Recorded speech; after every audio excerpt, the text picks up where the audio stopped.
Hi yours, ఈరోజు మనం operation Sindoor గురించి మాట్లాడుకుందాం.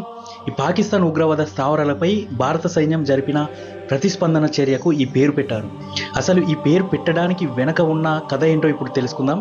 ఈ పేరు వెనుక ఒక విషాదకరమైన సంఘటన ఉంది, గుర్తుండే ఉంటుంది. కొద్ది రోజుల క్రితం, అంటే ఏప్రిల్ 22న పహల్గాంలో ఒక భయంకరమైన ఉగ్రదాడి జరిగింది కదా.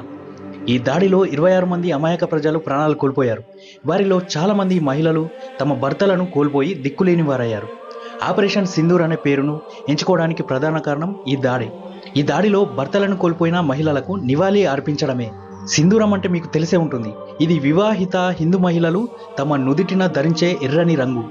దురదృష్టవశాత్తు భర్త చనిపోతే ఈ సింధూరాన్ని తుడిచివేస్తారు.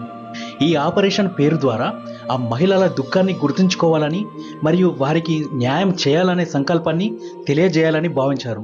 మన ప్రధానమంత్రి నరేంద్ర మోదీ గారు స్వయంగా ఈ పేరును ఖరారు చేశారు.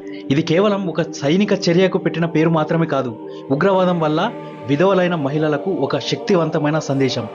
మేము మిమ్మల్ని మర్చిపోలేము, మీ దుఃఖంలో మేము పాలు పంచుకుంటాము అని చెప్పే ప్రయత్నం ఇది. అంతేకాకుండా ఉగ్రవాదులకు ఇది ఒక హెచ్చరిక కూడా. వారి దుశ్చర్యలు ఇప్పటికీ క్షమించబడవు అని తెలియజేస్తుంది.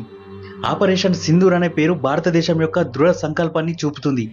ఉగ్రవాదాన్ని ఎట్టి పరిస్థితుల్లోనూ సహించబోమని, దేశ సార్వభౌమత్వాన్ని కాపాడుకోవడానికి మేము ఎల్లప్పుడూ సిద్ధంగా ఉంటామని ఈ ఆపరేషన్ ద్వారా తెలియజేస్తున్నారు. ఇది ఆపరేషన్ సింధూర్ పేరు వెనుక ఉన్న అసలు కథ. ఈ వీడియో మీకు నచ్చినట్లయితే లైక్ చేయండి, సబ్స్క్రైబ్ చేసుకోండి.